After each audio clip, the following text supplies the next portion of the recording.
All right, what is up, guys and gals? This is Brandoncoin tuning back in. This is another Miners Basics video, so if you're already an experienced miner, you don't even need to watch this. But if you want to learn and are new to the channel, welcome. This is Brandoncoin, the YouTube. If you're looking at it from my website, brandoncoinmining.com, I appreciate that also. There's some more information, how-tos, all that kind of stuff over there. But this is going to be the what's needed for a mining rig to run, like the bare bones basics, like starting from the bottom. We will be going more in depth on that later, but today is just the basics. Hashtag miners basics. So your main components are starting with the CPU, and because I say the CPU because that kind of delegates what kind of motherboard you're going to use and on down the line. But you need a CPU, which is your central processing unit. Then you need a motherboard. You're going to need RAM, a solid state drive, or a hard disk drive, one or the other. Those can be substituted out for a USB, but for basics, we're going to start with one of those. Then you're going to need a power supply or a PSU, and then finally your GPUs, or graphical processing units, the things that are actually doing the work. Starting off with the CPU, a central processing unit, CPU, is an important part of every computer.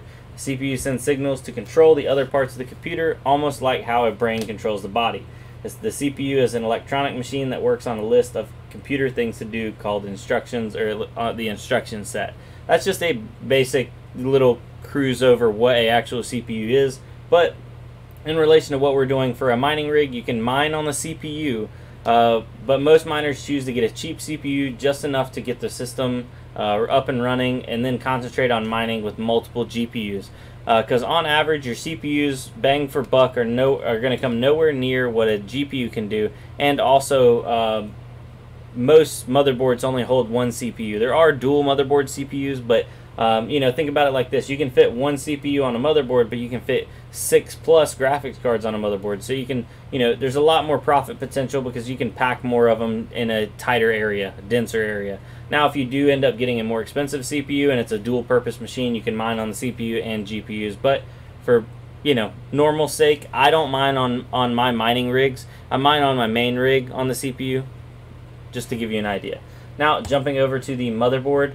Oh man, that's a horrible quality picture. But the motherboard is the home for all the components to connect and work together to make a computer actually function for mining specifically. It's going to hold all your GPUs. So what that means is, like right here, for example, obviously all motherboards look a little bit different. This is definitely an old one, but this one's where the CPU goes right here. Your RAM slots go in here. Here's, you got a power connector for your power supply to plug in and actually power the actual motherboard.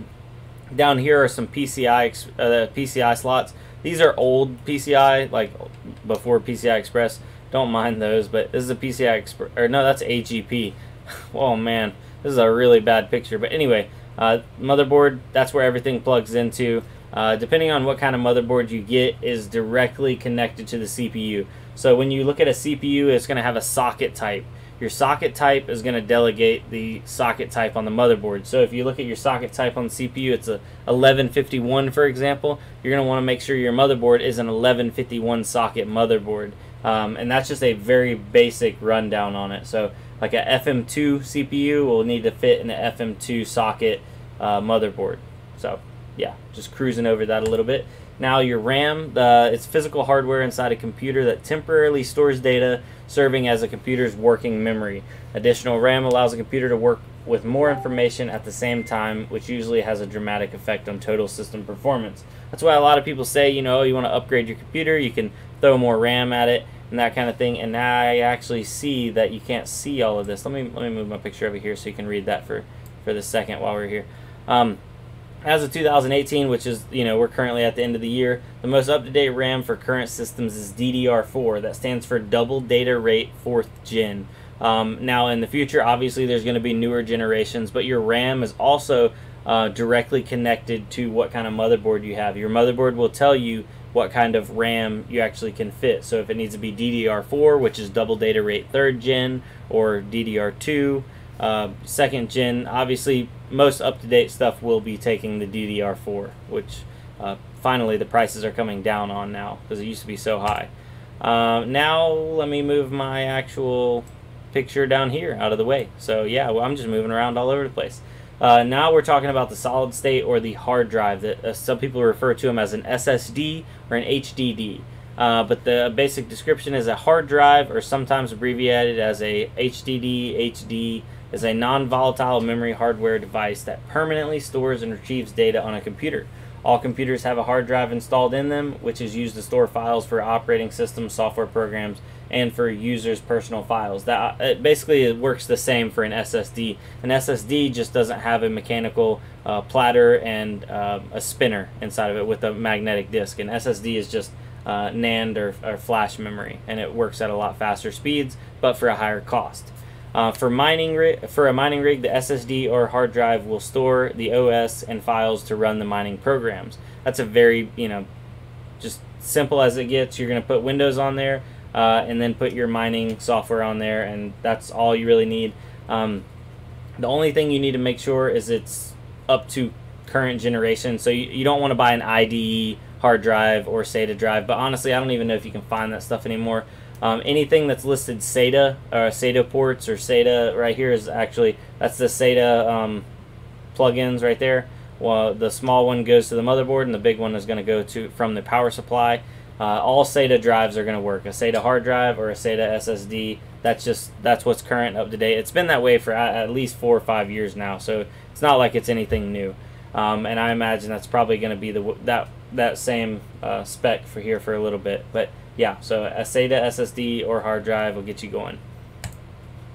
Now the power supply, or PSU as a lot of people refer to it, power supply unit or PSU converts main AC to low voltage regulated DC power for internal components of the computer. Some power supplies have a manual switch for selecting input voltage, while others automatically adapt to mains voltage. Now that's important because a lot of people actually want to use 220 or 210 volt, high voltage input into these power supplies, and a lot of places do have that. Overseas, that's all common, 220, 240, whereas in the US, we run everything off of 110 voltage AC. So whenever you're using a power supply, all the newer ones, unless you buy a really cheap one, will automatically switch between the voltage. Now the older ones will not, and they'll have a switch on it. You need to make sure that's correct, or you'll absolutely fry one.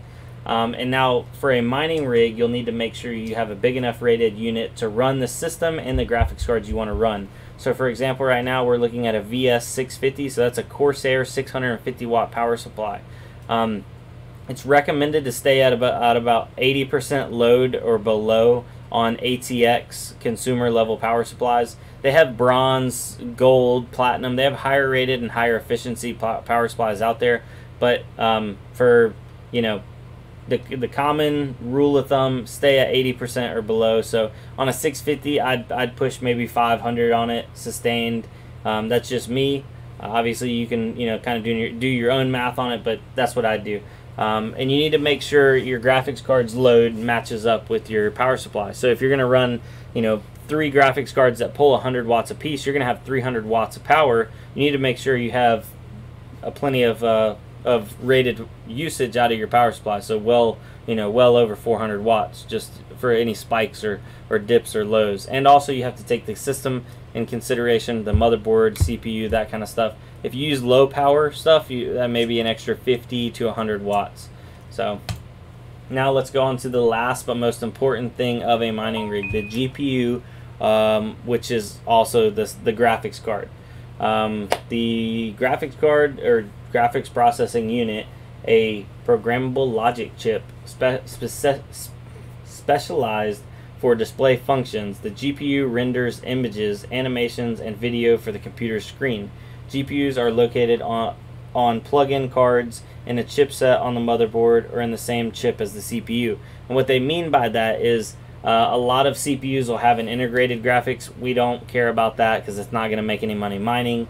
Some of them are built onto the motherboard. We don't care about those. We only care about those ones that come on the cards. Specifically, right here's one. This is a 1080 Ti, and it uses this is a PCI Express 16 slot. I have some other videos going in depth on how to install a graphics card. You can check those out on BrandoncoinMining.com. But for a mining rig specifically, the GPUs will be your workhorses. The more GPUs, the more mining you'll be able to do, and the more money you'll be able to make. So that's the thing. The more you can pack in a system, the more consolidated you can have. So if you put 6 GPUs on a motherboard, you know, you got 6 of those cards chugging away, making money. So yeah, guys, that pretty much wraps it up. Thank you for tuning in and checking it out. For more information, you can check out brandoncoinmining.com. This obviously is just a glazed over basic explanation of a mining rig, so hopefully people out there have a better understanding, because before you actually build one and get your hands on it, it's really kind of hard to know, like, what do I need, what do I not need. But if you have all these components right here, you can put a mining rig together. This is just the bare bones basic. Now obviously you can put it in a frame and you can go extravagant with like risers and all kinds of other stuff, but you got to start somewhere, and this is a good starting point. So guys, gals, ladies and gentlemen, thank you for tuning in. I'll check you out next time, and adios. Have a good one.